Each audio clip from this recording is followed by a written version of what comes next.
Hi friends, welcome to Minihas kitchen. So ரொம்ப நாள் கழித்து நான் இன்றைக்கி ஒரு வீடியோ ஷூட் பண்ணிகிட்ருக்கேன் நான். ஸோ இன்றைக்கி சண்டே அண்ட் நாளைக்கு எனக்கு எக்ஸாம்ஸ் இருக்குது. ஸோ அதனால் இன்றைக்கி நம்ம சண்டே ப்ளஸ் ஸ்டடி விலாக் அப்படின்னு தான் பார்க்க போகிறோம். சண்டே அன்றைக்கி நல்லா சிக்கன் மட்டன் ஃபிஷ்லாம் சாப்பிட்டு தூங்கணும்னு தோணும். ஆனால் என்ன பண்ணுறது, நம்ம இன்றைக்கி படித்து தான் ஆகணும். ஏன்னா நாளைக்கு எனக்கு இங்கிலீஷ் எக்ஸாம்ஸ் இருக்குது. அண்ட் சொன்ன மாதிரியே இப்போ ரிவிஷன் எக்ஸாம் ஸ்டார்ட் ஆகிடுச்சு எனக்கு. ஸோ ரிவிஷன் எக்ஸாம்ஸில் தமிழ் கம்ப்ளீட்டட். நாளைக்கு எனக்கு இங்கிலீஷ் எக்ஸாம் இருக்குது. அப்படிங்கும்போது தமிழ் நல்லா பண்ணியிருக்கேன், பட் இங்கிலீஷ் நான் கொஞ்சம் வீக் தான் சொல்லணும். ஏன்னா ஒரு 95 அபவ் மார்க்ஸ் எடுக்கணும்னு தான் நான் ஃபுல்லாக ட்ரை பண்ணிகிட்ருக்கேன். ஒரு சில டைமில் நான் எடுத்தேன், பட் இந்த 100 மார்க்ஸ்க்கு வைக்கும்போது 95 அபவ் நான் இன்னும் ரீச் பண்ணல. 91 90 அந்த ரேஞ்சில் தான் இருக்குது. இன்னும் 95க்கு மேலே நான் வரல. அப்படிங்கும்போது இந்த டைம் நான் ரொம்ப ஹார்ட் ஒர்க் போட வேண்டியது இருக்குது 95 ரீச் பண்ணுறதுக்கு. ஸோ அப்படிங்கும்போது இப்போ படிக்க ஆரம்பிக்க போகிறேன். அண்ட் இன்னொரு 60 டேஸில் நமக்கு பப்ளிக் எக்ஸாம் வரப்போகுது. பப்ளிக் எக்ஸாம்னோடனே மூஞ்சில் புன்னகை வருதுன்னு நினச்சிக்காதீங்க, அது பயத்தில் வருது. ஸோ ஆமாம், ஏன்னா எல்லாத்துக்குமே இருக்க தானங்க செய்யும். ஏன்னா இப்போ தான் நான் ஃபர்ஸ்ட் நான் பப்ளிக் எக்ஸாம் எழுத போகிறேன். நிறைய நர்வஸ்லாம் இருக்குது, பட் அதெல்லாம் நான் ரெக்கவர் பண்ணும் அப்படின்ட்டு தான் ஒரு ஐடியா பண்ணேன். ஒரு நாள் லைட் எனக்கு ஒரு யோசனை வந்துச்சு. என்னென்னா, நம்ம பப்ளிக் எக்ஸாமும் 100 மார்க்ஸ் தான் எழுத போகிறோம். அண்ட் இப்போ வர revision exams and half yearly கூட நம்ம 100 மார்க்ஸ் தான் எழுத போகிறோம். அப்படிங்கும்போது அது எல்லாத்தையுமே ஒவ்வொரு பப்ளிக் எக்ஸாமை வச்சு அதில் நம்ம என்னென்ன மைனஸ் பண்ணுறோமோ அதெல்லாம் ப்ளஸ்ஸாக மாற்றிக்கிட்டு அடுத்த எக்ஸாம் நல்லபடியாக எழுதுனா நமக்கு பப்ளிக் எக்ஸாம் கொஞ்சம் நல்லா ஈஸியாக அமையும் அப்படிங்கிற மாதிரிலாம் பிளான்லாம் பண்ணேன். அண்ட் அதுபடி தான் இப்போ போயிட்டுருக்கு. ஹாஃப் இயர்லியில் நான் ஒரு சில காமன் மிஸ்டேக்ஸ்லாம் பண்ணேன். அண்டு ஒரு சில இடத்துலலாம் நிறையா கேர்லெஸ் மிஸ்டேக்ஸ் நிறையா வந்துச்சு. ஸோ அதெல்லாம் இந்த டைம் நம்ம பண்ணக்கூடாது அப்படின்னு யோசித்தேன்.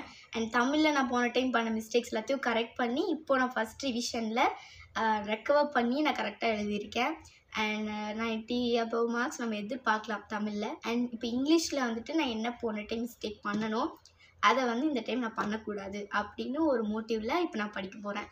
ஸோ என்ன பண்ண அப்படின்னு சொல்லிட்டு காலையிலே ஐடியாலாம் பண்ணியாச்சு. அப்படின்னு பார்க்கும்போது இப்போ டைம் கிட்டத்தட்ட 10:30க்கு மேலே. ஸோ 11 o'clock நான் ஸ்டார்ட் பண்ண போகிறேன். 11 o'clock தான் நான் போட்டேன், ஏன்னா சாப்பிட்டுலாம் வரணும் இல்லையா. அதனால் மார்னிங் கொஞ்சம் நேரம் எழுந்திரிச்சு ப்ரோஸ்லாம் படிச்சுட்டு இருந்தேன். ஸோ இப்போ 11 o'clock இருந்தால் என்னோடய ஷெடியூல் ஸ்டார்ட் ஆகுது. ஸோ 11 o'clockலேருந்து 1 o'clock வரைக்கும் என்னோடய கிராமர் பார்ட் இருக்குது. 2 hours போதும் எனக்கு கிராமர் பார்க்க. அண்ட் 1 o'clockலேருந்து 3 o'clock வரைக்கும் எனக்கு கொஞ்சம் கொஷின் ஆன்சர்ஸ்லாம் படிக்க வேண்டியது இருக்குது. அண்ட் பேராகிராஃப்ஸ் ரிவிஷன் பண்ண வேண்டியது இருக்குது, அதெல்லாம் பண்ணுவேன். அடுத்து 3 o'clockலேருந்து நைட் 11 o'clock 11:30 வரைக்கும் படிப்பேன். ஸோ அப்படிங்கும்போது அந்த டைம்லாம் ஃபுல் அண்ட் ஃபுல் ஒரு ரிவிஷன் டைம் மாதிரி இருக்கும். ஸோ இப்போது ரிவிஷன் தான் பண்ண போகிறேன். புதுசாக படிக்க வேண்டியதெல்லாம் எதுவும் இல்லை. ஸோ ரிவிஷன் தான் ஸ்டார்ட் பண்ண போகிறேன். அப்படிங்கும்போது இங்கிலீஷ் பொறுத்த வரைக்கும் நமக்கு ரொம்ப கஷ்டமான சப்ஜெக்ட்டும் சொல்ல முடியாது, ரொம்ப ஈஸியான சப்ஜெக்ட்னு சொல்ல முடியாது. என்ன சொல்கிறதுனே தெரியல. எனக்கு ரொம்ப பிடிச்ச சப்ஜெக்ட் தான். பார்க்கலாம். இன்றைக்கி நான் நல்லா பண்ணிட்டு நாளைக்கு நான் எக்ஸாம் முடிச்சுட்டு சொல்கிறேன் உங்களுக்கு நான் எப்படி எழுதுனேன் அப்படி சொல்லிவிட்டு. ஓகேங்களா? அதனால் இந்த விலாக் சண்டே ப்ளஸ் ஸ்டடி விலாகாக இருக்கும். ஸோ வீடியோ ஸ்கிப் பண்ணாமல் ஃபுல்லாக பாருங்கள். அண்ட் நான் இப்போ என்னென்ன பண்ணுறேங்கிறதையும் நான் உங்களுக்கு சைட் பை சைட் கவர் பண்ணுறேன். அண்ட் எங்கள் வீட்டில் இன்றைக்கி ஃபிஷ் எடுத்துருக்காங்க. அப்படி சொல்லும் போதே டெம்ட் ஆகுது. அப்படி மசாலாலாம் போட்டு கொடுத்து நல்லா காய வச்சுட்டு தான் வந்திருக்கேன். ஸோ அதை வேறு சாப்பிட்ணும். Fish is waiting for me இல்லையா, அதனால் அதை வேறு போய் சாப்பிட்ணும். ஸோ ஓகே, நம்ம இப்போ படிக்க ஸ்டார்ட் பண்ணலாம். இடையில நம்ம போய் சாப்பிட்லாம். ஓகே, பாய். ஃபஸ்ட்டில் சப்ளிமெண்ட்ரிலேருந்து ஸ்டார்ட் பண்ணேன். அண்டு சப்ளிமெண்ட்ரி முடிச்சுட்டு போம் அப்ரிஷியேஷன் பேராகிராஃப்ஸ் எல்லாம் முடிச்சுட்டு அண்ட் இப்போ நான் ப்ரோஸ் வந்திருக்கேன். ஸோ ப்ரோஸில் லாஸ்ட்லேருந்து தான் வந்துட்டுருந்தேன். அண்ட் இப்போது நான் 3rd யூனிட் முடிச்சுட்டு அப்படியே போயிட்டுருக்கேன் நான். ஸோ லைன் பை லைனாக கொஷின் ஆன்சர்ஸ் அண்ட் ஆல்சோ பேராகிராஃப்ஸும் ரிவிஷன் பண்ணிகிட்ருக்கேன். ஸோ இந்த மாதிரி ஃபஸ்ட்டு இதுதான் பேராகிராஃப் மட்டும் இல்லை, இன்னும் நிறைய இருக்குது. முக்கியமாக இந்த grammar, active passive, direct indirect, இந்த மாதிரி சிம்பிள் காம்பவுண்டு, அது மட்டும் இல்லாமல் ப்ரிப்போசிஷனு, அது இதுன்னு ஏகப்பட்டது இருக்குது. எல்லாமே பார்க்க வேண்டியது இருக்குது. நினச்சேன்சிக்கா காலையில் இருந்து என்ன வேலை செய்வேன். ஓ எனக்கா? ஐயோ என் பாஸ்ட் தங்கச்சி. Mummy hi. என்ன நடக்குது?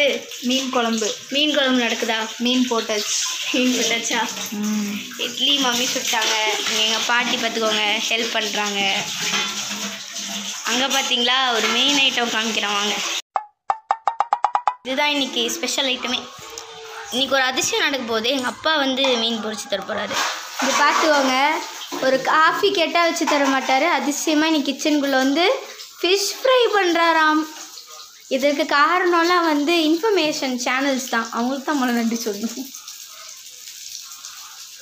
டேஸ்ட் பண்ணி பாரு எப்படி இருக்கு. தவால போட்டதா? ரம்யா நான் சாப்பிடணும்ல. எப்படி இருக்கு? ஏய் நல்லா வேக விடு பத்னி, இன்னும் வேகணும். 3 டைம்ஸ் அது பண்ணிட்டேன். அதேனா? செஃப் நல்லா இருக்கு செஃப். நல்லா இருக்கா? Thank you. மை ஃபர்ஸ்ட் இது. பெஸ்டா இருந்துச்சு. செம்மையா இருக்கு பா. எண்ணெயில போட்டவங்க இன்னும் டேஸ்ட் ஆகாது. ஆமா பாருங்க, ரா டேஸ்ட் அப்படியே இருக்கு. ஸோ ஈவினிங் வந்து ஒரு 5:30 to 6 o'clock என்னோடய ஒர்க்ஸ் எல்லாமே நான் முடிச்சிட்டேன். அண்ட் 1 marks மட்டும் இன்னும் 2-3 மட்டும் பார்க்க வேண்டியது இருக்குது. அதனால அப்படியே ஒரு ஃப்ரெஷ்ஷாக ஒரு காஃபி குடிக்கலாம்னு சொல்லிட்டு பிளாக் காஃபியோட ஈவினிங் நான் ஆரம்பித்தேன். ஸோ ஈவினிங் வந்துட்டு அப்படியே வெளியே பார்த்தா ஒரு மரம் தெரியுமா, அதை அப்படியே பார்த்துட்டு கொஞ்சம் நேரம் டைம் ஸ்பெண்ட் பண்ணிட்டு அப்படியே மறுபடியும் வந்து நான் படிக்க போயிட்டேன். அண்டு இப்போ ப்ரிப்பரேஷன் எல்லாமே ஓவர் ஆகிடுச்சு. இந்த மாதிரி தான் பார்ட்டாக பிரித்து நான் ஒர்க் பண்ணுவேன்.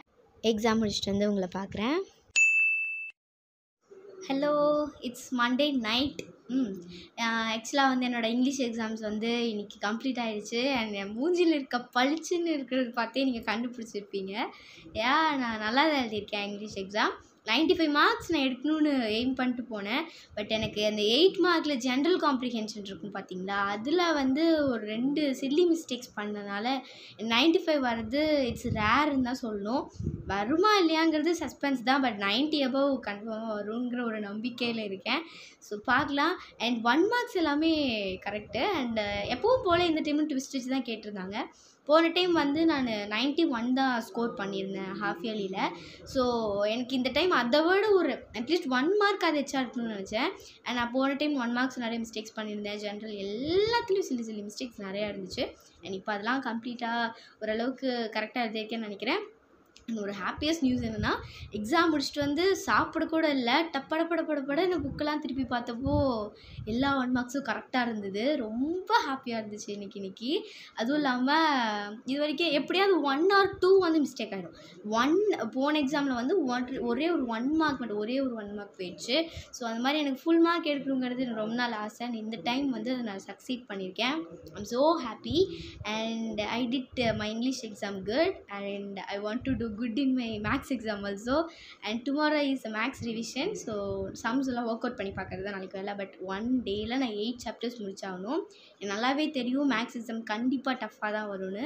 ஏன்னா மேக்ஸில் வந்து ரொம்ப டாப்பர்லாம் இல்லை, ஒரு 90, 95 அந்த ரேஞ்சுக்குள்ளே எடுத்துருவேன். அண்ட் இந்த டைம் எனக்கு அதுவே டவுட்டு தான். ரிவிஷன் எக்ஸாம் பொறுத்த வரைக்கும் டஃப்பாக தான் வரும். ஸோ பார்க்கலாம். அதனால் நான் போய் அதுக்கு ப்ரிப்பேர் பண்ண வேண்டியது இருக்குது.